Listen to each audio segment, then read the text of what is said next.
Hello and welcome to DDOCast episode 678, recorded live on Sunday, June 26th. I'm your host, Patrick. With me this week, we have returning to the show, Vooduspyce. Hey, everyone. Hey, welcome back, sir. Thank you. We also have Nimvind. Merry Demis. Let's see, screenshot for this week. Beta watches airships take off from the harbor in the 558th screenshot of the week. This is a very bright version of the that little lighthouse lantern thing. I don't know, is actually, I always think of it as a lighthouse, but I'm not sure that that's actually necessarily accurate, but it kind of does the same purpose. But I don't remember it usually being this orange. I'm sort of curious if there's some sort of a overlay or like their choice settings on their screen to make it this orange, or did I just not pay that close attention to it? It could be like 1 second when it's scintillating orange, but I think it goes through a bunch of hues of red and orange. Does it change a little bit? Okay. They did have a quick note a couple weeks ago. We've been gone for a couple weeks because life things and everything in it. They did. Jerry put out a note that they are looking for more submissions of screenshot of the week. They have slowed down quite a bit. If you would like to give yourself a shot at 500 points, which they do, you can submit your screenshot to DDO@standingstonegames.com with the following info: your form, community name, and/or character name, a name to credit. The characters in the screenshot, describe it with, they ask for a description of 100 words or less, and then agree that your screenshot may be featured on DDO.com. I assume if you don't do the last one, he'll just poke you back and say, hey, can we use this if you win? But in any case, you put it... people in like my Discords post some really cool shots occasionally.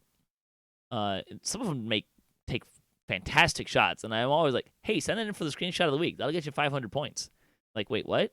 Like, no, seriously, like, at most, 5 people send something in a week, so you have a 20% shot of getting 500 points this week. He holds on to them if he likes them, and they're, especially ones that are, like, unique or different looking, like, they're shoo-ins. Just send it in. You'll get 500 points. Really easy. Take a bunch of screenshots that look cool and send them in. They love that stuff. So, easy points. We like to talk about Dungeons & Dragons online nearly every weekend. You can watch us through Twitch, YouTube, the DDO forums, iTunes, or from our website at DDOCast.com. DDOCast is hosted by Cyber Ears, the awesome podcast hosting network, and shows are usually available within a few days of recording. The next show should be next Sunday, probably. I think about that. Saturday or Sunday. We're doing a show next weekend. Shouldn't be a problem. And you can stay updated by following us on social media or on our website with our calendar.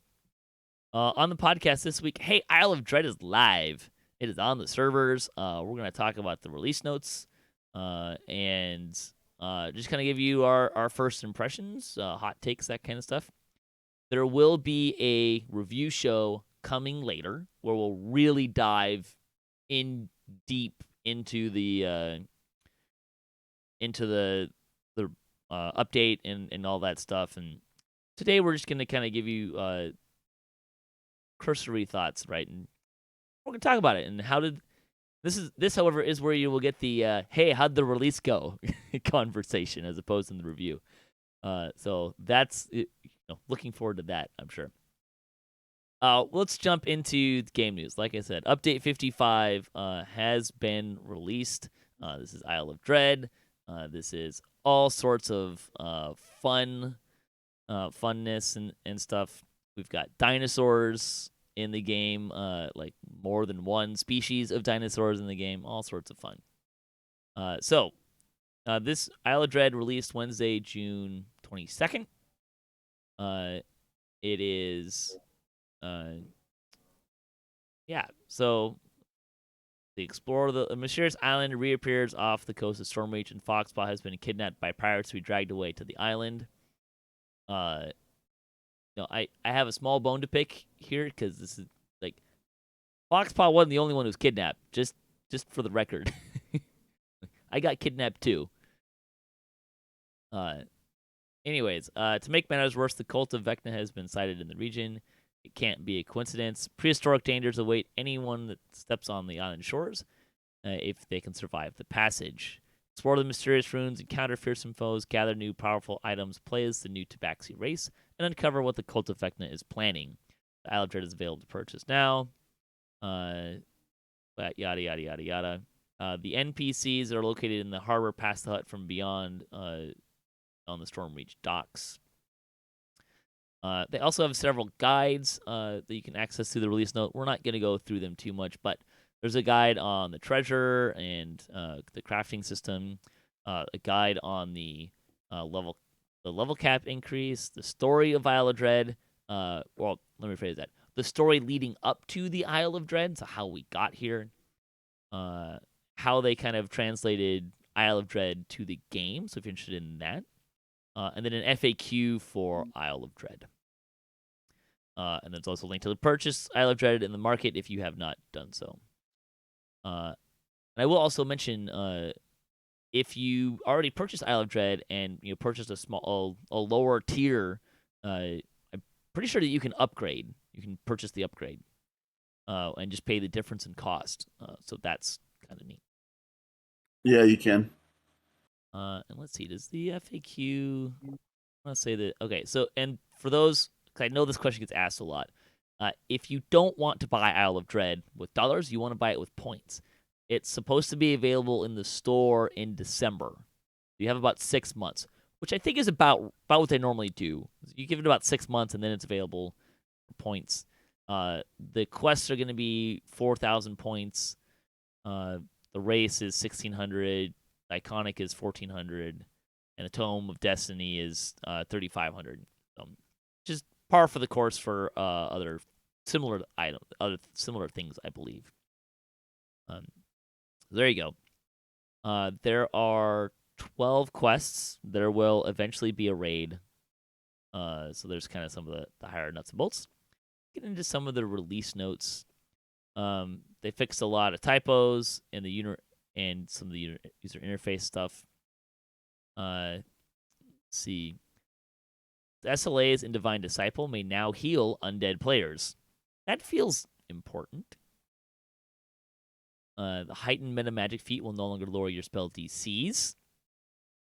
That was if I remember right, that was like this weird fringy case where for some SLAs, turning on heighten would key it to something else that was actually a lower level spell level or something, it was weird. Greater color spray SLAs are now considered to be spell level 5. Quench from Bottled Rainstorm has a 1-second cooldown now. Let's see. Several armors have had their maximum dexterity bonus corrected to appropriate values. And there's still a whole lot of things that raise my maximum dexterity bonus, but not for a tower shield. See, the banquet hall amenity no longer removes itself while zoning. That's when you click the button, you get the banquet hall amenity. That's the thing that gives you your hit points and your spell points back really fast. So if you went somewhere else, you could lose it, and it would stop replenishing your health and spell points. Auto Stones of Experience no longer tell you that they add Epic Destiny XP. That's probably important. Stat damage in dungeons is now restored more reliably. I assume this is on us. I'm not sure what else this is telling me. Easier to get your strength damage restored. Something to that effect. Recipe text for augments in the Revenant Vendor are now correct. On-hit fire damage from champions now respects its eternal cooldown. How many times have we seen a note along these lines of something I know, right? Some champion effect now respects its internal cooldown. I feel like that, yeah. Produce flame may now be cast directionally. That should mean that you don't need a hard target. You can just shoot it, kind of like you would Eldritch Blasting, kind of a thing. They fixed the backy character creation bug where bows were sometimes held backwards. I didn't get to see this, and I really wish I would have seen this because that sounds kind of fun. That would have been screenshot of the week. Yeah, there you go. Screenshot material. See, you gotta think outside the box. Favored soul, grace of battle, and knowledge of battle effects on items now have slightly better effect nomenclature.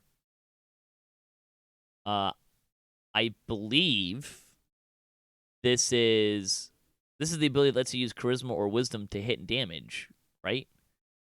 If you're favored soul. I think that's what that is. I think so too. Yep. Horseshoe Crab Shield now has a description. The Golden Orb of Death now has punctuation in the description. Cool. Some collectibles are now categorized better, so if you're looking for some collectibles, they may have slightly moved in your bag. Resist Energy Sonic now gets bonus cash levels from Sorcerer's Air Savant correctly. Cool. They fixed the Shadow Dancer's Shadow Strike melee animation now has a snappier animation. Cool. Let's see. Rune Arms with Reaper bonuses now work 100% of the time. I feel like that should probably say some of the time. But in theory, it works all the time now. We'll see how well that goes. Spoiler alert. The release was a little rocky. We'll talk about this. Flame Strike now does its proper damage, respects line of sight requirements, and no longer gets supercharged when cast by a monster.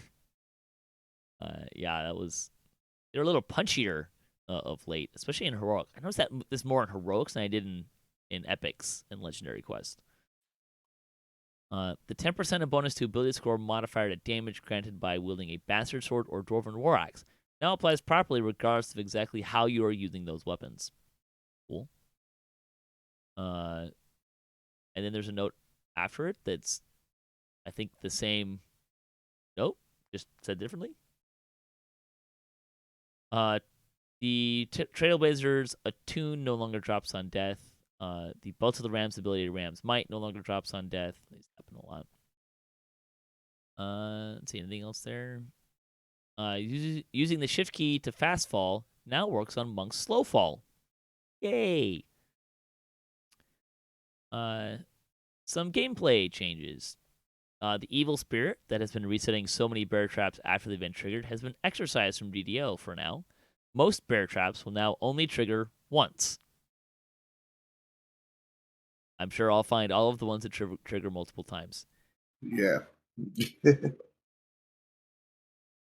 You may now trade 100 pack ingredients for a star fragment and 100 star fragments for 500 threads of fate for a nebula fragment. So if you are having trouble getting those, there's now a mechanism to do that.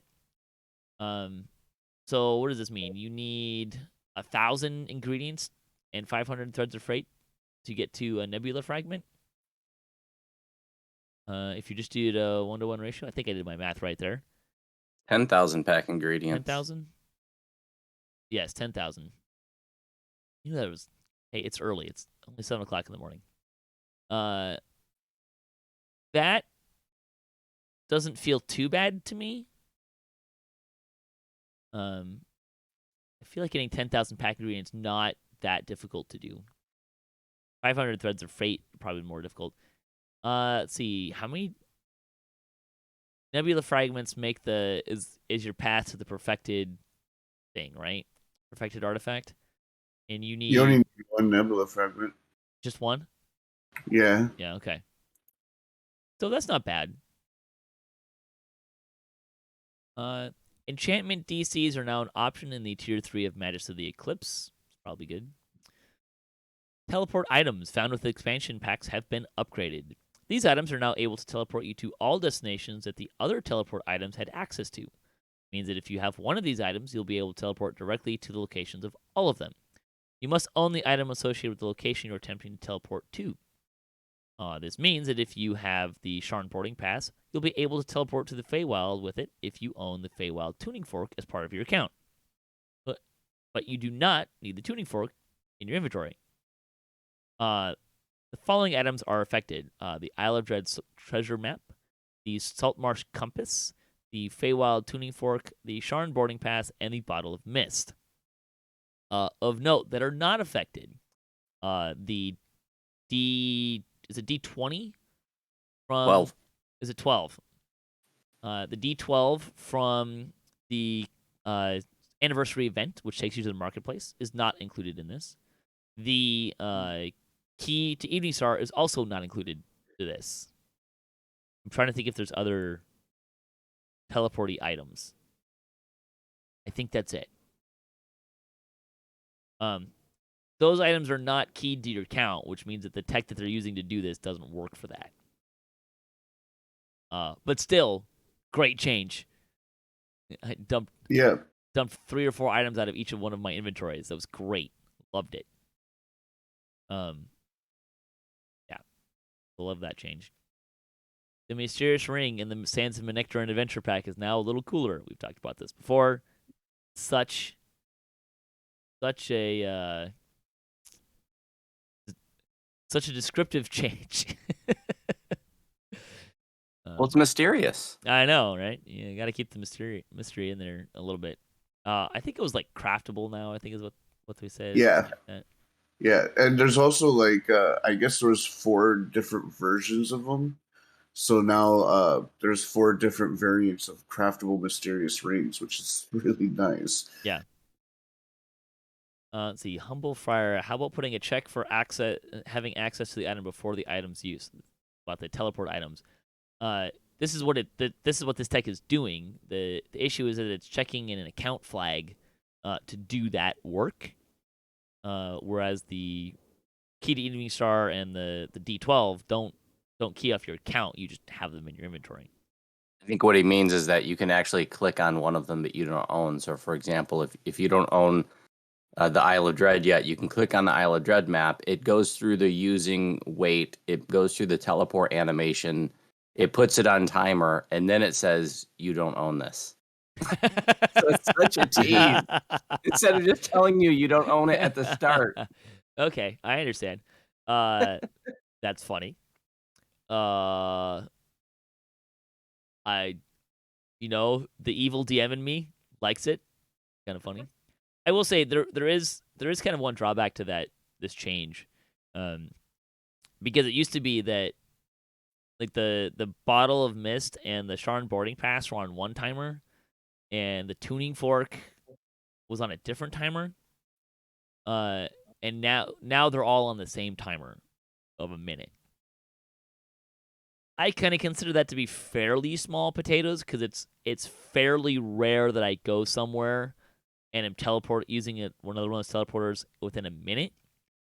Having said that, when I'm turning in all those sagas, that's when I tend to be doing that. Yeah. So there is tuning fork and the Saltmarsh compass were on the same. That sounds right. But look, this gets me a couple spaces in my inventory back. We're only gonna get more of these things. I can wait a minute. It's okay.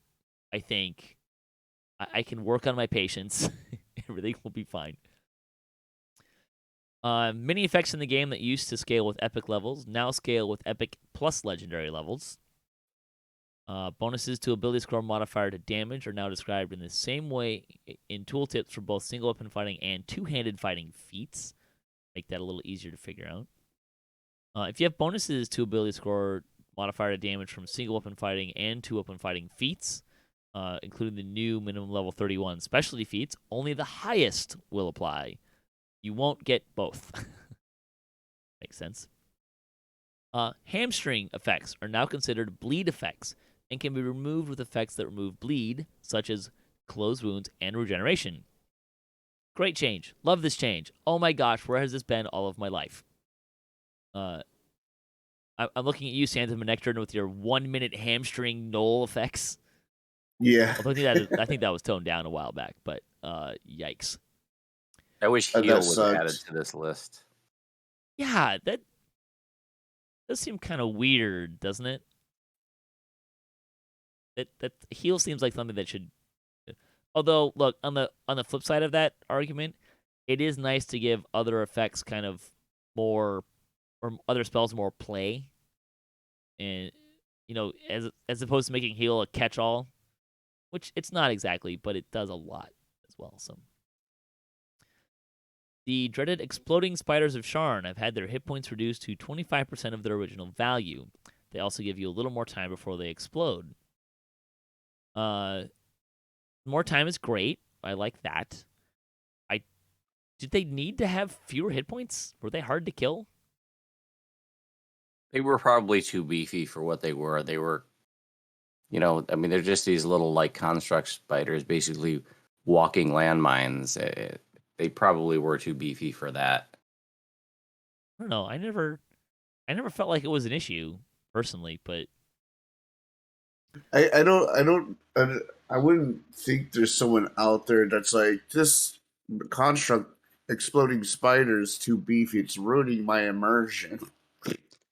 It's not an immersion thing, but I definitely felt that they were too tough, and that's why, like, I would always just detonate them.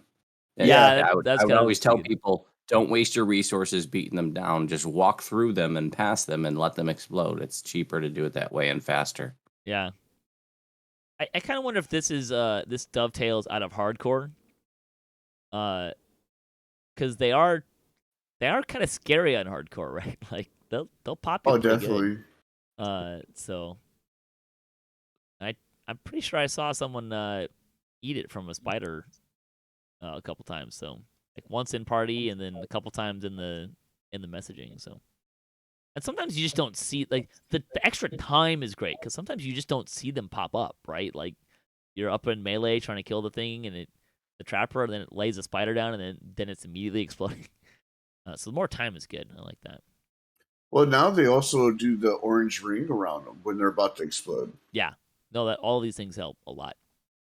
Their messaging has gotten a lot better. You remember back when Fire Peaks came out, and like they had the message for the fireballing thing, and then they couldn't get it to work, so they just canned it. A long way since then.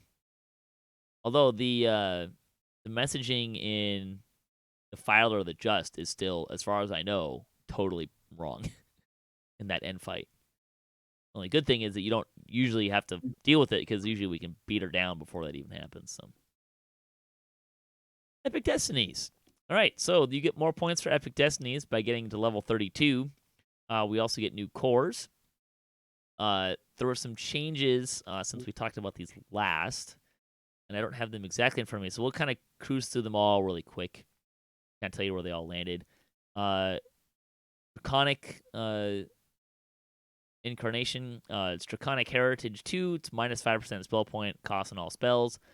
And the issue materials is improved. You no longer need special material components for your spells.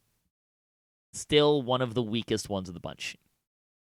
Like, I just don't. The only thing I can think of here that, like, if you're using Trap the Soul a bunch, this is great, but otherwise, this is just not. I'm so down on this. Like, it needs something else.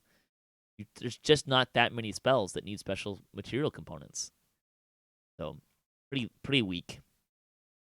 I agree. Fate Singer, Greatest Shout, Great Shout, Shout, and Echoes of Discord spells now target allies inside their cones and heal them. This says 20% of the damage potential for the spell. I believe in game it says 10%. That's correct. Do we know which one it is? I don't. I actually literally just picked it up last night right before going to bed. I haven't tried it yet. I'm going to say it's 20% based on the person who told me that it was healing. It became their best healing spell. Can't wait to try it. Yeah. Majesty of the Eclipse, you get +7 spell penetration, and enemies who take damage inside your cone or light zone have a 5% chance to be frozen for 10 seconds with no saving throw. Pretty good. Divine Crusader, using Sunder or Improved Sunder, deals 1d6 light damage per character level and applies a Divine Sundering effect. The light damage scales with 200% of the of your melee or range power, and it gives -10 AC, -10% AC, -25% fort, and -3 saving throws in the last 12 seconds. That's pretty good. I always like it when they find effective uses for feats and abilities. Exalted Angel is a multi-selector. You have two choices. When you use Angelic Charge or Leap of Faith, enemies you fly through take 1d6 plus 3 light damage per caster level and 1d6 plus 3 fire damage per caster level. The other one is when you finish an Angelic Charge or Leap of Faith, you and allies near you take 1d6 plus 2 plus 1 per caster level of positive healing. All of this scales with spell power. So that's pretty nice. I'm not sure how effective I'm going to be using my Leap of Faith as a heal button, but I do oftentimes use it as a get out of dodge button, so I'm sure I'll get some benefit from it. Yeah, I assume that like if you're in a scenario where you just need to like retreat a little bit and you're just behind the party and they're all on their last threads of hit points, you can just fly above them, you know? Humble Friar saying, literally, here I come to save the day. And I'm thinking, here I come to save the day and get my face smashed in. This is really cool, but I'm confused about the whole damaging enemies you fly through because unlike, say, Shadow Jaunt or Misty Escape, this doesn't allow you to go through enemies. So is it just enemies you fly near? Yeah, I don't know. That's a good point. Have you tried it at all, and does it? I have not. I wonder if it gives you the ability to fly through them. That would be cool if they added cool. that. Well, testing needed. Please comment. We'll let people know next week. Unyielding Sentinel. When you drop below 20% health, you gain plus 50 melee power, PRR, and MRR for 8 seconds, and you apply the heal self to yourself as the divine spell 4 times over the duration of the effect. No, it's still... Oh, Unreliable Prophet says it still stops you, so that's interesting. Don't take the Wrath version of the charge. Back to Sentinel, and I should have finished just reading Sentinel. I apologize. So you get the 50 melee power, PRR, MRR for 8 seconds, and you apply the heal spell to yourself as the divine spell 4 times over the duration of the effect. It can happen once every 5 minutes. If you have the Guardian Angel feat, it can happen once every 3 minutes. Pretty good. In practice, I'm curious to see how effective it is. I'm sure if you're not... I expect it to work pretty well for raiding.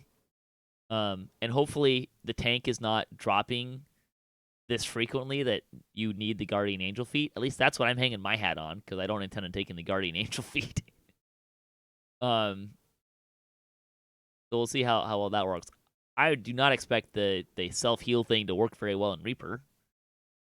But, I mean, it'll pick you up off the floor, I suppose, if you're in cap. Let's see. Grandmaster of Flowers is also a multi-selector. All of these give you 3% dodge bypass, 10 MRR cap, and then add an effect to your Stunning Blow and Stunning Fist.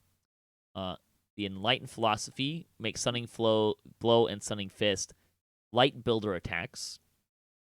Forbidden Philosophy makes them dark builder attacks, and Aberrant Philosophy makes them void builder attacks.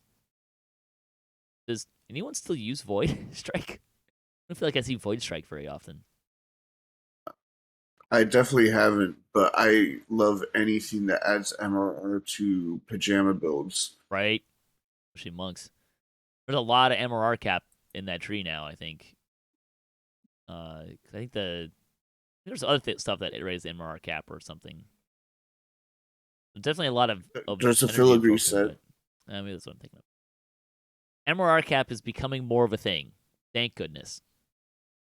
Legendary Dreadnought. When you activate an action boost, you gain 5% dodge bypass for 20 seconds. I mean, that feels kind of weak to me. Like, that's all it's doing. Compared to some of these other ones, it's not. I mean, if you have you probably have a bunch of action boosts, okay, but some of these other ones, like I don't know, Shadow Dancer is giving you 3% dodge bypass just the whole time. So 2% more for using I'm cool with the ability. I just feel like there needs to be something else on top of that. So, Turker Dude says there should never be an MRR cap. Or MRR. Yeah, I'm fine with there being an MRR cap because MRR plus evasion is trivial. It makes things too trivial, but I would like there to be a revisit of some of that. Also, there's so many abilities that you get hit with by monsters that don't respect MRR at all. So, or sorry, don't respect evasion at all, but do respect MRR. That hurts a lot. I'm probably late to this realization, but if you ever hover over MRR, you realize that force and untyped damage isn't covered by it. And you're like, whoa, this whole time I thought I was completely protected, but nope. Really, you still need help. Yep. That's why the Koatoa, the new guys that shoot the force bubbles, they hurt. Kopru. Yeah, those guys. Shadow Dancer, cut the soul, 3% dodge bypass, 3% fortification bypass, 3% damage versus the helpless. And when you cast the Trap the Soul spell, it automatically applies 3 stacks of the darkness debuff. I like how it says even if the enemy survives the spell. If the enemy doesn't survive the spell, why are we putting a debuff on them? Anyways, the debuff is you're vulnerable to sneak attacks, -3 spell resistance, -3 PRR, -3 MRR. Last 12 seconds, and they drop one at a time. So that works a little bit. I still consider this one to be kind of weak, but mostly because it's giving you, it's doing two different things for different people, right? It's pretty rare that you can have a character that needs the extra damage to things, and also cast Trap the Soul. Those are not typically symbiotic things that characters do. Fury of the Wild. Using any of the feats Trip, Improved Trip, or Whirlwind attack causes a whirlwind of force to burst from you, striking nearby enemies for 1d10 bludgeon damage per character level. Scales with 200% melee power. Improved Trip also causes all affected enemies to be tripped unless they succeed a balance check. DC is equal to Improved Trip. So get your trip on. It's pretty awesome. Makes Improved Trip an area effect ability, so that's pretty cool. Primal Avatar Regrowth. When your spell points drop below 5% of your max, you immediately restore 500 spell points. Gain Nature's Resurgence, which increases your spell critical multiplier by 5% for the duration of the quest. This can only occur once during the quest. I don't know. I like this conceptually. Could you just have given me 5% spell critical multiplier? Or 3% spell critical multiplier? Like, now if I find a shrine, like, I feel like I'm obligated to just, like, dump my mana pool in order to activate this and then shrine.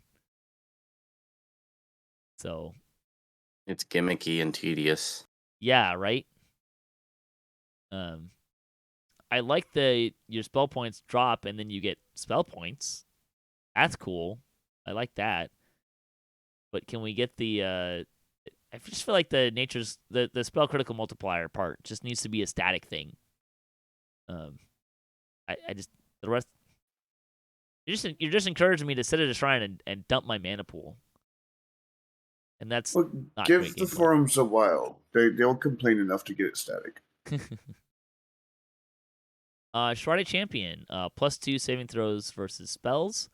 Whenever you activate Pin or Beguiling Charm, enemies near you become fascinated for 12 seconds with no saves. Their saving throws versus spells are also reduced by 2 for 12 seconds, even if the Fascinates ends. I don't know how effective this is gonna be, but I mean, an area effect. If stuff's chasing me as an archer and I'm trying to run away, throwing a pin to make things fascinate near me, that's not too bad. I think that'll work okay. Get me out of dodge. We also have the new feats. I am not going to go through all of these line by line, just because I don't think they've really changed. You have the weapon specialty feats. So if you have a full line of weapon fighting feats, you can get the full line of another style of fighting feats if you so choose. The only place I feel like this is really going to benefit you is if you're doing sword and board with a hand and a half weapon. That's the place where I see this as being a big deal. Single weapon fighting with a bastard sword or dwarven axe and taking two-handed fighting will be insane because perfected single weapon fighting increases your vocal range to 19 to 20. And on top of that, you get the attack speed, right? Okay. But then you get sure. the strike through from two-handed fighting. All right, yeah, I'll give you that. That's totally true. So there's a few places where this'll really shine. That's a good point. There's new Shield Master specialty. While wielding a shield, you gain 10% double strike, +9 to melee power, +10 PRR. While using a buckler or a small shield, if you're using a large shield, it's 15, and a tower shield is 20. Yeah, so it's not too bad. Spell specialty feats.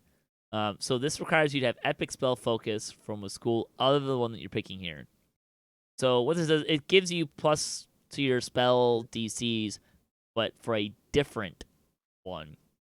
So similar to the fighting line feats, it gives you it basically gives you the benefit of having spell focus, improved spell focus, and epic spell focus for a different school. So you get +3 to another set of DCs, which is pretty nice.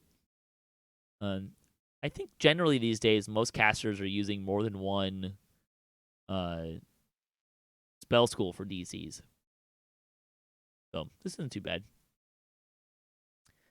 Elemental form specialty. Your elemental forms are better. Please double check. So you get +3 to caster level with some elements, +3 to max caster level, +20 to spell power, and +2 spell critical. So this is for the other elements that you're not in. So have you played with this? I have a mixed feeling about this. Like it feels like they for most of the game you're promoted to kind of like single spec into like a certain kind of build, and then at the end it's like, oh, none of that actually matters. You can do everything now. Sorcerer would still have the penalties, though. The penalties aren't going away. So I think in a lot of ways they're just like mitigating the penalties. Have you played with this, Voodoo, with your druid? I have not. Here's a couple good ones. Wild Force. This is when you're in druid wild shape, you get aspects of the ones you're not in. So if you're in wolf or form, you get the +10% exceptional bonus to armor class, while in bear form, you get the 10% movement speed. So that's not too bad. Legendary toughness, so +100 maximum hit points. Who doesn't need more hit points, right? Legendary aim, while you're using a ranged weapon, +10 to attack, +5% dodge bypass. That's pretty awesome. and then enhance elemental dice. Basically, anything that you're getting an extra damage die on your weapons, you're getting a +1 here. Let's see. There are new augments requiring minimum level 32 and using level 32 scaling, debuting with Isle of Dread. I will clarify here. We're not talking about the named augments that are in Isle of Dread.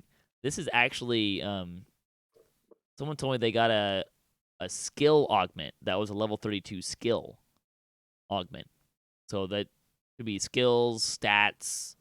The ones that have scaling versions should have 32 versions now. Kenneth's crafting has been expanded to allow for the crafting of level 31 and 32 items using the same scaling, so that's pretty cool. Some quest updates. Creeping Death and the traps have been updated to affect monsters. Great. And number of monsters has been reduced per group. Dragonborn Prophecy quests, that's black and blue, and newcomers have had the number of monsters reduced throughout both dungeons, including removing several sets of monsters. I like this change. Those quests are kind of sloggy. I can't wait to try them again. I took them out of my rotation because they were a little bit too long, and I can't wait to try them again. Yeah. Let's see. Some UI changes. Items in the shared crafting storage now update their names and descriptions automatically should they be changed in a game update. Nice. Item bind status is now displayed on one line in item tooltips. They're trying to make the descriptions smaller. I think I like this change. It doesn't really hurt anything. Look, one line is not amazingly saving space on item descriptions here. I think I just need some time to get used to the new nomenclature. Kind of my thought. I think the flavor text is great, and it's probably really there for people who are role playing or just really appreciate the pen and paper aspect of DDO. Mm-hmm. But I used to play with this guy that used to have to put his face to the screen. His eye vision was that bad, and it would take him 5, maybe 15 minutes. I'm not even kidding, to go through his loot. And making text smaller kind of makes me go back in those memories and just shudder that he could have taken 20 minutes more if he had to go through smaller script. Well, it's not smaller script. It's just not on 2 lines. Now, it used to say bound to character and then bound to account if it did 2 things. And now it just says bound to character and then it says parentheses from acquisition or something like that. Oh yeah, I saw that. That's the change to my understanding. And it's all in one place. Although again, I think before it was just bound and then bound right underneath it. Just had 2 lines. So multiple improvements have been made to weapon displays, how weapons display their dice. Augments now displayed prettier. Their slot types now appear in examination or are color-coded appropriately. There's now a separate icon for each tome of learning you've consumed. I saw that. That's great. I like that. Hovering over your character's build type on the character sheet will now display that character's total past lives earned. Cool. Searching in any search bar no longer also sorts your shared bank and details plus tab. What? That's interesting. Okay. Newly created glamored shields will now cleanly equip your cosmetic offhand without reporting that there's an inventory error. Cool. Then also, glamored items also no longer improperly show their weapon dice or augment slots. Glamored items have slightly prettier descriptions. The quest selector UI now has a search bar. Hallelujah. Praise the Lord. About damn time. So it's easier to search for a specific level in the... You can also now search for a specific level in the Adventure Compendium. Just easier to find quests and stuff. So that's great. You may now toggle between seeing your XP progress split into ranks as before or seeing the full level as one bar by using the XP toggle button next to the D&D ampersand logo on your XP bar. Well, that's cool. I missed that. That must be a newer change. That's great. Hell, I might do that more often. I'm trying to think of a reason why I wouldn't just turn it to that. That sounds way better. Although here's my. I'm assuming that this is still going. Like if you're banking a level, it will still be progressing to show you to the next level. But that'll make banking a heck of a lot easier because you'll know how close you are to the next level. You don't have to remember what the benchmarks are. I love this. Yeah. Change. I used to carry an XP stone from my daily rolls, and I would click on it, and it will tell you have this much XP until this level, and that's how I used to be able to tell. But this is way easier. That's funny. That's pretty clever. All right. So that's Isle of Dread's release notes. Wanted to cover a couple of bugs, and then there's a thing that was. Oh, then we'll kind of talk about Isle of Dread, and then there's another little note. Some Isle of Dread ingredients are currently bound to account erroneously when they should be unbound. I don't know. I wonder which ones those are. It's maybe like the base ingredients. Yeah, the teeth bones. and the jaw bones and stuff like that. Them not being The bound would be great, gallbladders. like that. The ribs. Yep. The wishbones. The incorrect chest is appearing when defeating certain purple rares in the Isle of Dread landscape. There was just a question about black pearls. So black pearls is the raid ingredient, but will also be in the explorer area, which is probably going to be the way people are going to farm that ingredient.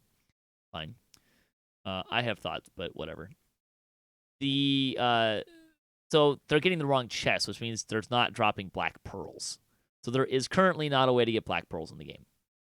So that'll change. I'm guessing there's going to be a hot fix next week that's going to fix that. But the character sheet XP bar displays as full visually regardless of legendary XP earned. And then chests in the Isle of Dread quest, Whispers of Return, do not give the correct treasure. So that's not working at all. There's also, let's see. They did close Black and Blue temporarily. Is it still closed? I think it's still closed. As far as I know, it is. Yeah.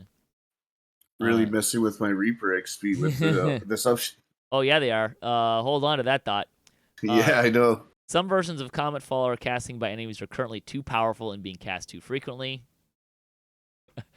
Well, that's been an on and off again thing. Why is it always Comet Fall? Isn't it, like it's a weird spell. Is it though? I don't know. It just feels like it's always a little. It must be because it's like creating a comet that's falling, so it's like doing some weird scaling, like it's creating an entity or something like that. Let's do that. Someone so level 32 items are higher than level 30, I believe. You cannot currently dissolve them in Cannith Crafting. You can't get any essence from them. This has been fixed. It will be in an upcoming patch. Apparently, this also affected. There was a different bug that was reducing the rewards you were getting for items level 25 and higher. So you'll be getting more for that now. So that's a thing. There is another bug. If you are legendary, so once you take level 30 or higher, you are not getting XP or Reaper XP for level 30 quests, and you should be. I believe you are also not getting Reaper XP for level 29 and below quests if you're level 30. But I heard that anecdotally, so I'm not 100% sure if that's true or not. I believe they're related. It's tied to this idea that you don't get legendary XP for those quests, so it's not granting the Reaper XP either, I think is what's going on. But you should be getting Reaper XP, and you should be getting XP at level 30, legendary XP at level 30. That's that. And then I haven't seen anything officially about this. I don't know about you guys. I've run through Isle of Dread a couple of times, and I've noticed there are several rare are like boss fights, optional boss fights that are not dropping chests, and they feel like they should be. So I think that there's actually a bunch of chests that are not spawning correctly. I haven't noticed that. I know there's some red names out there like Triceratops Bull. I don't think that's supposed to be a rare. I think it's just supposed to be a I'm particularly talking tough about in mob. quests. Oh, I'm sorry. Yeah, Yeah. I haven't like noticed the it. demon optional from the last quest. I'm not sure I know which one you're talking about. The one where you pull the lever behind the Kupru statue, and then you go back to the shrine, and then there's a Oh, yeah, that one. yeah, that one. That's one. There's a named Allosaurus behind the fort that the crab is in that didn't drop one. There's some weird one in, like, I think it was the spiders. Is it the spiders quest? There's one weird one where there's like some sleeping spiders, and there's one of those Simon Says puzzles. First of all, I have no idea what's going on in that room. Second of all, it didn't give me. Yeah, I don't give me either. any. So I'm not sure what that fight's all about. But there were there's a handful of places where it felt like I feel like I should be getting a chest here, and you don't. So I think there's chests missing throughout the pack as well. All right, so there's release notes. Let's do hot takes. What's your experience so far with Isle of Dread? We can talk about the release itself. We can talk about just some hot takes on the content, loot, whatever. Don't all jump in. Take it away, Voodoo. I don't want to start. Okay, I'll start. I love this. Okay, so let's just talk aesthetics first. It looks different enough for me to just really feel like I'm in a different place. There's not much copying pasting from old DDO content here. It's just very vibrant, new, colorful, yet not colorful where it's appropriate. The lore doesn't really check out 100%, but somehow it checks out 100%, which I love as a person that loves lore. And the monsters are just great. I'm just having so much fun. Some dinosaur fights have different UI than typical mobs. They do sidestep. It's like playing Tekken and DDO at the same time. I have a lot of fun with it. Of course, I am trying to get my third Reaper point, and it sucks that they took like 10 quests away from me ish. Yeah, there's some downsides that's gonna get fixed, I'm hoping. But all in all, the intentions and the content that we've gotten with this update is just nothing but really good. Voodoo? I really liked it, and I'm right there with what Nimvind said about that it doesn't feel most of it doesn't feel copy and pasty, and the Slayer Zone. I love the aesthetics of it. It does feel like you're in the land of the lost. It doesn't feel when you're in the swampy area, it doesn't feel like you're in the swamp from Red Fens or the swamp from King's Forest or the swamp from Saltmarsh. It feels like its own distinct place, and that's what you want when you go to a place like this. You don't want to feel like you're somewhere else in the game and everything's just copy and pasted. So it's really beautiful. I would have liked to have seen them have more. And I haven't, explored every last inch of the wilderness zone. I definitely would have liked to have seen more nods to more of the encounters in the source material, even if they were just simple nods. And there are other moments in which I wish they would have maybe added a cave or even a mini quest, because there's encounters that I think could have been added with zero tech, so I would like to see, more faithfulness to the original module. Even if it's even if the encounters in the original module aren't that significant, when we get a classic module, we want to see them bring those things to life, however big or small they are. And I mean, I definitely liked it overall for sure. I had my hope. I might have had my hopes up too high. I probably did. I've been looking forward to Isle of Dread for 3.5 years. That's when they originally told us it was coming, and you know, I definitely want more, but it didn't leave me wanting more in the same way that like Feywild did. But Sure. I love it, and I want more of it. I would love to see more. Yeah, I would love to see more of it. Yeah, I think the aesthetics and the art is the high point here. Not to detract from other things, but the landscape looks great. I like the detail of the reliefs on the walls, like the hieroglyphs and stuff. That looks really great. Um, the new monster, the T-Rex looks great. I like the T-Rex, the Brontosaurus. There's some weird places in the quest that feel like you can tell that different people designed things. Like in the wilderness area, there's a spot where you can climb on the back of a Brontosaurus or a long neck. I'm not sure which one specifically it is, but and you can climb on it. And then in one of the quests, there's a section where you go through this long swim, get to somewhere, and then it gives you a detour back. There's a different quest where there's a long swim, and there's two of the long necks sitting there, and I totally was expecting that you could crawl on top of those guys to bypass the water going back, and you can't. It's a little weird there. I the feel of the quest is pretty good. Vecna looks stunning. Oh yeah. Like Vecna looks great.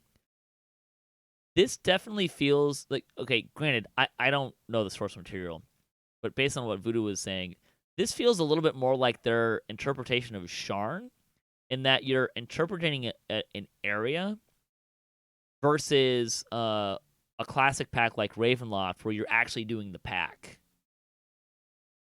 This feels much more like, oh, we're on Isle of Dread. We're not doing the Isle of Dread module. We're just there as a location. That's kind of the sense I've gotten from people who are familiar with the content a little more. Yeah, this feels like a revisit of Isle of Dread. Isle of Dread, Right. 40 years later. Yeah.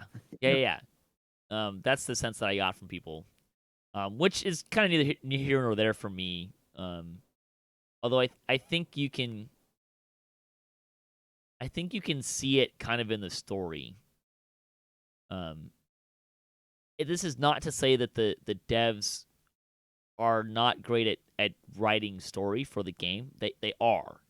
But you look at like Ravenloft, like that storyline is just a little bit better than kind of the other storylines.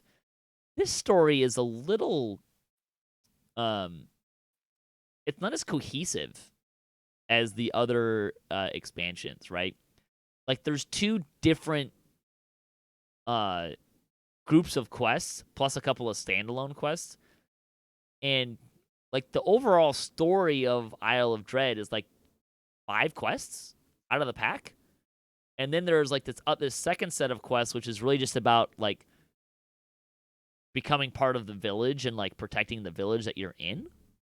So there's kind of that weird. This does not have a much of a story through line compared to some of the other ones like Feywild, Sharn, Ravenloft. Like those storylines are the whole way through the story quests, right? So that's kind of an interesting difference, and has Isle of Dread a little bit lower for me. The other thing about this, To be fair, Patrick, that's Yeah. the way the module is. The module isn't Sure. a big story module. It's not to say that the storyline, like anything that was there, was bad. I just noticed it pretty much right off the bat because I did that first, the true quote story line. Like, oh wait, this is done. I was totally expecting it to be like a 2-chain story arc, and it's just one chain, and the other chain is not about that story. It's about living on the island essentially and becoming part of this community, which works. I mean, I don't think that works as well as it would in pen and paper. But yeah, so that was kind of interesting. Zermi is saying that they wished they just took more time to complete it and bring us instead of pixies, bringing Fanaton. I don't know that we were ever going to get those unique races. The reasoning they gave for why they didn't do them makes pretty compelling sense to me. That if you're making something that's only going to be used here, can you use it in other places? You're probably not going to get it anyways. Speaking of monsters, this may be my biggest, pardon the pun, bone to pick with this pack. I don't feel like we get the new monsters enough. Aside from raptors, and for some reason I'm fighting baby triceratops a bunch. I'm a little concerned about this. Like I feel like I'm fighting those baby dinosaurs a lot. I don't feel like you get the new monsters enough. Except the Copperu, right? Although Copperu are like just bosses. Like there's no grunt Copperu around. Like they're always named in big bad kind of things or mini bosses. I just felt like there's a bunch of spiders. There's one quest that's like a bunch of spiders with some ender caps. There's one quest that's a bunch of gargoyles with some dinosaurs sprinkled through. I've only fought one T-Rex. And I don't know that I should be fighting a ton of T-Rex, and I didn't go wandering around the Explorer area a ton, but throughout the whole, just running the quests and stuff, I'm just not, I don't feel like I'm experiencing a lot of new monsters. I feel like I'm fighting a lot of the old monsters with a couple new monsters splashed in. I have the same thing. From the first quest, right? I saw a water weird, and I'm like, oh, this feels like, hey, we have it. We might as well use it, you know. And I was like, oh man, they could have did so many things, like a tentacle, like it could have been a kraken that hit our ship. I was so disappointed when that was a water weird. Yeah, me too. And for no reason either. Like it kind of makes sense it's a water weird, but then again, like I felt like they could have did anything. But it felt like, oh well, we got water weird from the last expansion, we might as well use it. And I'm not saying it should be all new monsters. I just don't feel like the balance is right. And I'll tell you, like that moment you're talking about, like there's a huge missed opportunity there because like if they're, I was ready for that. I was ready to jump out of my seat for a Kraken there. Like if that was, and I'm not sure what the actual answer was there, but when the water weird was just a huge. It's like, oh, it's just a water weird. Come on, that's not bringing down a ship. So that was a little disappointing to me. As far as the release goes, this one was rockier. They had to close Isle of Dread for half a day? Yeah, because there was an issue with the Explorer area granting way too much XP, is my understanding. As in, you kill a mob and you get a bunch of XP, and you kill a mob and you get a bunch of XP. So that was a problem.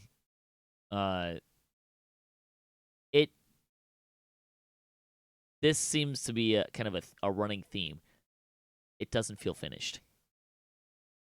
Like a lot of like the art and design feels finished, but the other work around that does not feel finished. Like I mentioned, there's chests that feel like they're missing.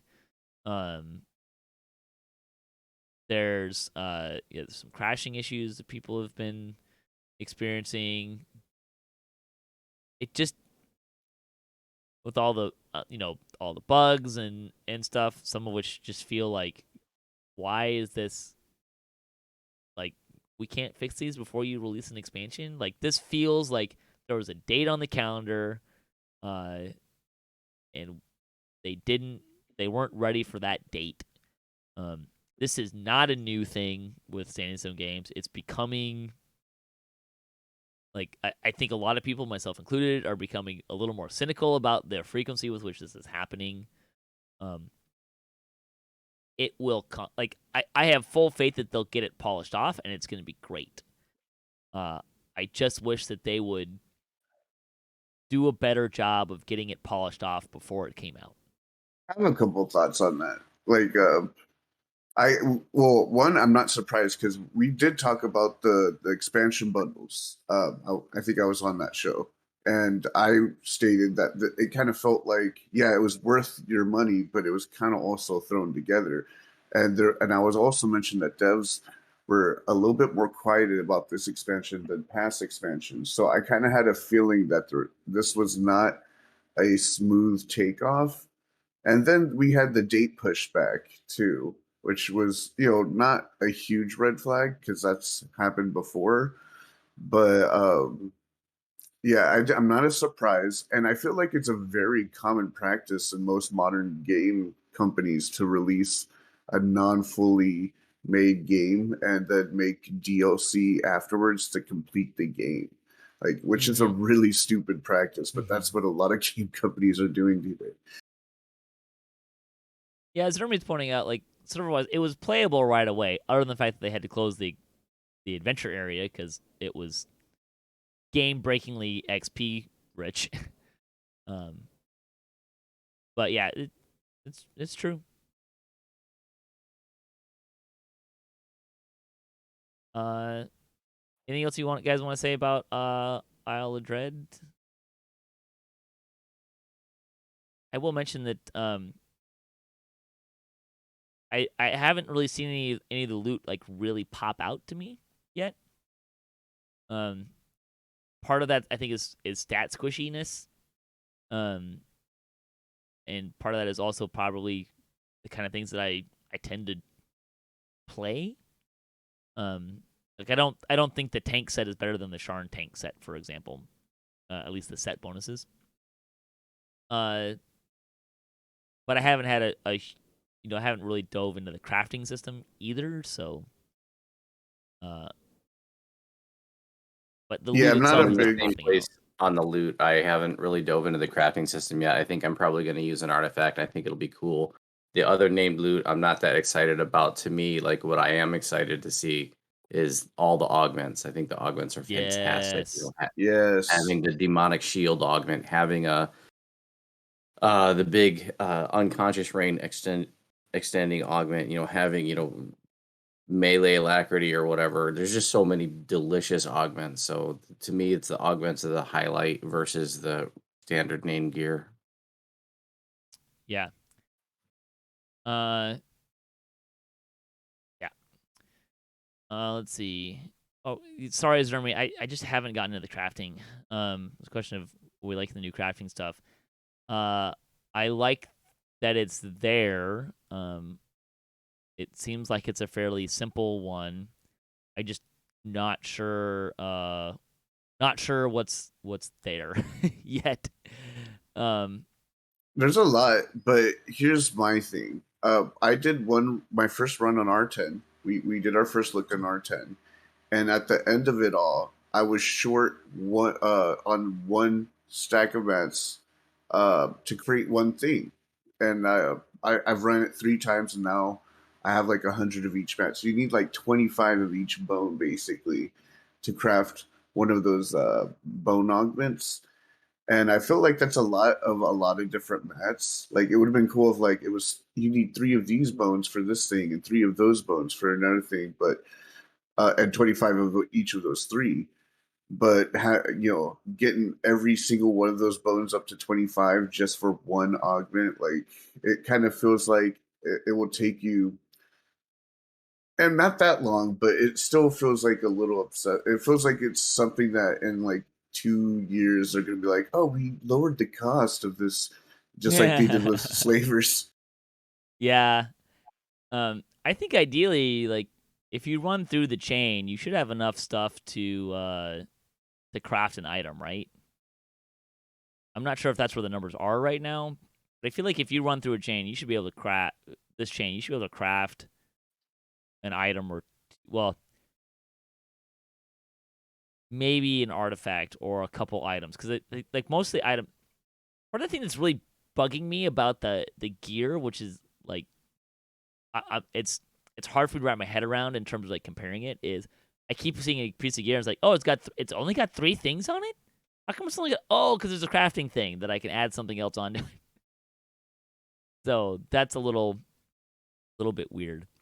I was wondering, are you feeling like, I feel like named loot is barely dropping. Like I went through there 3 times and I've gotten almost nothing out, except unless someone else picked it. Are you seeing a very low drop? No, I feel like it's the same. I won't say that it like it always feels like, dang it, how come I'm not getting as many items as I think I should?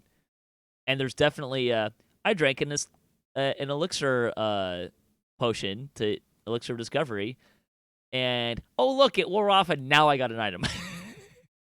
Like I feel like that was happening a lot, but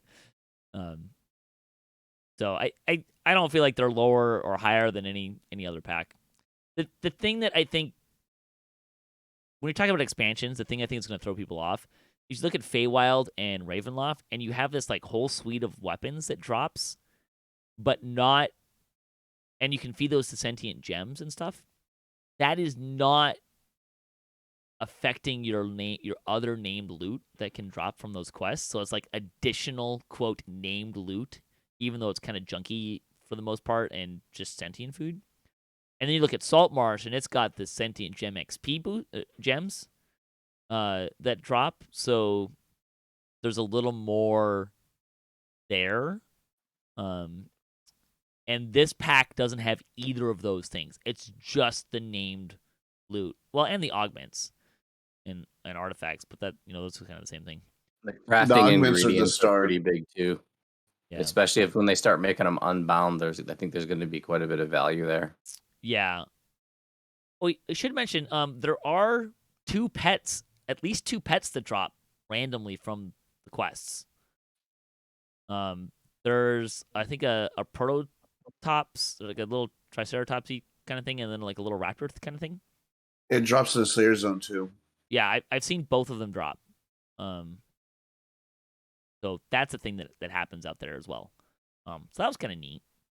I'm not sure why they weren't in the raid, but I don't mind that they're out in the wild either. So It's because the raid loot is going to be all mounts, just different kind of things you can ride. Triceratops mount? Yeah. Fun.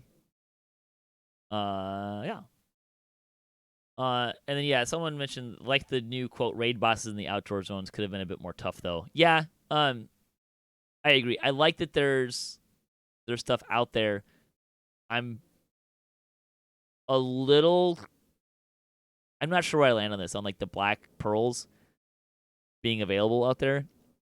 I like there to be a reason to run raids. I also understand that raids are not always accessible for people. I don't think killing time or riding the storm out or like Abbott are very accessible raids to most people. For crying out loud, Abbott's been out for what, a decade, and it's not like a lot of people can run that. It's a difficult, and it always is a difficult raid. So I like that there's a way for people to get that crafting pieces in a way that is easier for them to get. I'm not sure that I super like this route, but I'm okay with it. I just think that people are going to be farming the explorer area instead of the raid for that. To my understanding, it only drops out of the raid wild encounters, Yes. right? Which are only 3 of them, and it's probably going to be as hard to get as the Nimbus shard in the wilderness. I'm expecting them to drop every time you kill it, or most of the time you kill it, but I don't know. Hopefully you get a lot more in the raid than you do from the explorer area. I think that's the case. I like that there's an alternative to the raid. I just hope it doesn't kill the raid, like the reason to run the raid. But I think that That would Black suck. there's just gonna be like crafting one tier. There's still gonna be other raid loot that is not Yes, gonna be available this is true. other places. All right, so there was one other thing that we wanted to make sure we covered from the news. And this has to do with a change that was originally expected to be in Update 55. And this was enhancing legendary enemies to give them traits like the following dodgy. So, nimble or roguelike enemies will get a small amount of dodge. The amount of dodge is based on the difficulty of the quest normal, hard, elite, and reaper, and the level of the quest. Then, accurate, ranged, and primary fighter like enemies can get a small amount of dodge bypass. Additionally, in Legendary Reaper, all monsters will get a small dodge bypass boost per skull that stacks with monsters. They are not universal. Only certain enemies were supposed to get them.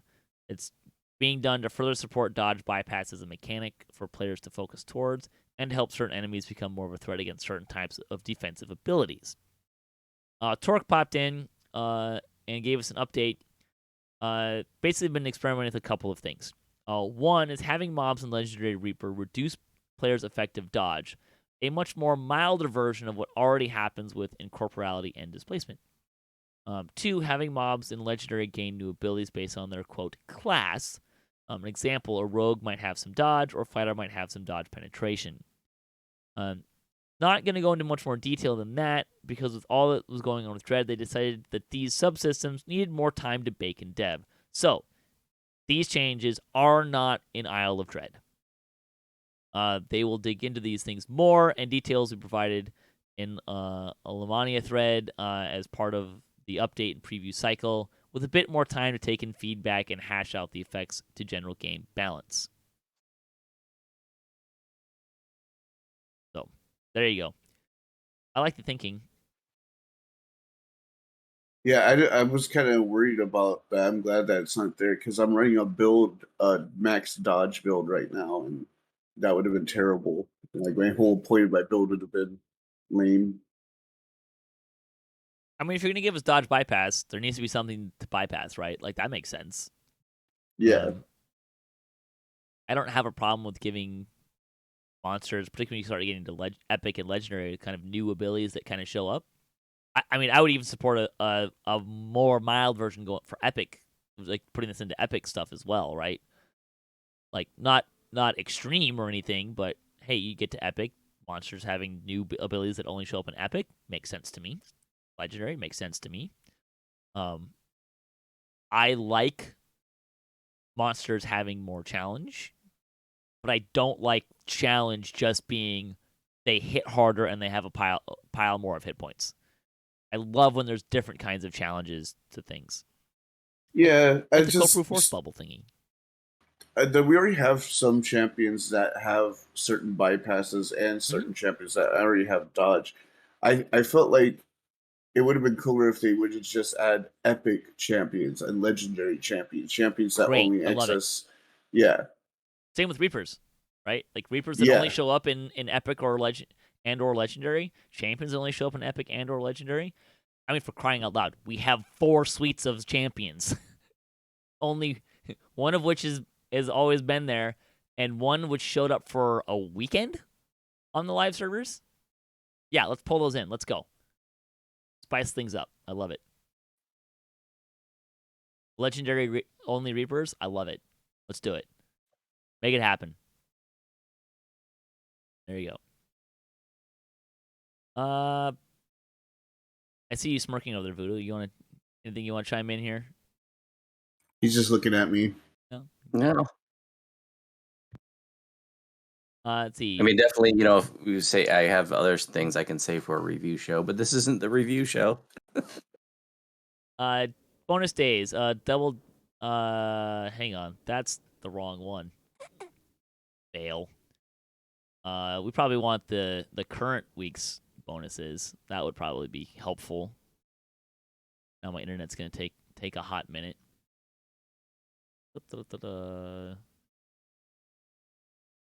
So bonus days, 20% Guild Renown and plus 10% Heroic and Epic XP through today, June 26th.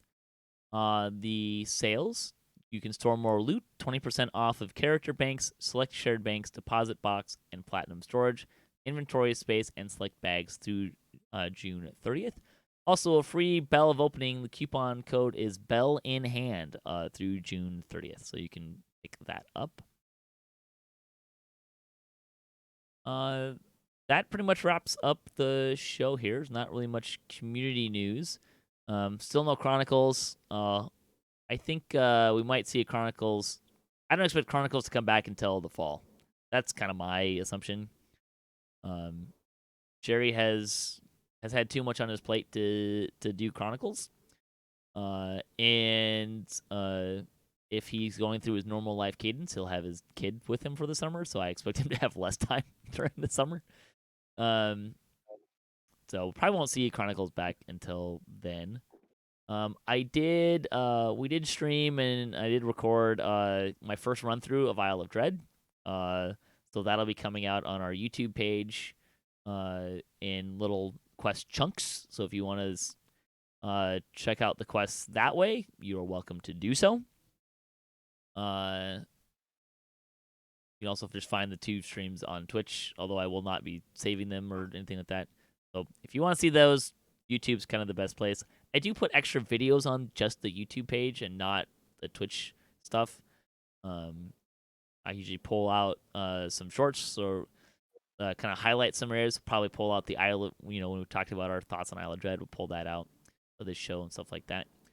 Just to give some folks some other ways of getting some of that content if they don't want to listen to the, hour and a half show. And they just want our thoughts on the Isle of Dread, you can do that. Like I said, over the next week or so, the videos for running through Isle of Dread, my first run through, will be popping up there as well. Nimvind, you want to plug your stuff, sir?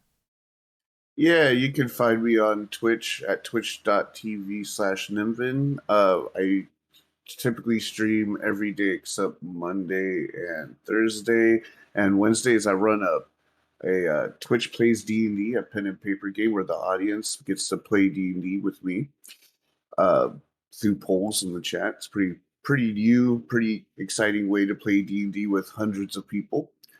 And you could also find me on YouTube. Just search Nimvind Singer. And you could also find me on Vooduspyce's stuff. Voodoo, you want to plug your stuff? I do. You can find me on Twitch streaming nearly every day. And you can also find me on YouTube, where I have over 1,000 videos, quest walkthroughs, raid guides, crafting tutorials, and tons more. Yeah, and some stuff just with Isle of Dread that you can expect in the future on DDOCast. There's a raid coming, which means we're going to have to talk about raid strategy and stuff. That'll be coming up, a whole new raid to learn. And like I said, there'll be a review show where we'll really, really dive in. Usually we give ourselves about a month after release, at least. We might give ourselves a little bit more time with this. One, we want to review the raid. So we need the raid to come out. We need some time to absorb that. Also, we need to figure out how this crafting system works and we can actually give really good thoughts about the crafting system and loot system. That's because crafting is such a big part of that system here. So that's what's going on there. All right, so thanks for listening to the show. Thanks to Nimvind and Voodoo for joining me today. Thanks to all the folks who contribute to DDOCast and make it happen. And to Standing Stone Games, Wizards of the Coast, and to Cyber Ears for hosting the podcast. If you'd like to support the show, you can visit our website, DDOCast.com, or you can find us on Patreon. If you have a DDO-themed webpage or you Twitch DDO and you'd like to be featured on our website, let me know. I'd be happy to do that for you. You can also hit us up at DDOCast.com for our show notes, MP3s, our calendar, previous shows, and other fun stuff, as well as some D&D tabletop stuff. We do have Tomb of Annihilation, playing through Tomb of Annihilation. It's lots of fun. If you have a comment on this episode, a question you'd like to hear us answer, a topic you'd like to hear us discuss, or just want to say hi, let us know about your quick experience, your early experience with Isle of Dread. Love to hear that. Also, Zermi, great point. Summer sales Usually that's in July, so expect to see those the next couple weeks, I think. That's probably very accurate. So looking forward to those sales. So until next time, may all your attack rolls be crits, all your chest level appropriate, have fun, and don't forget to gather for buffs.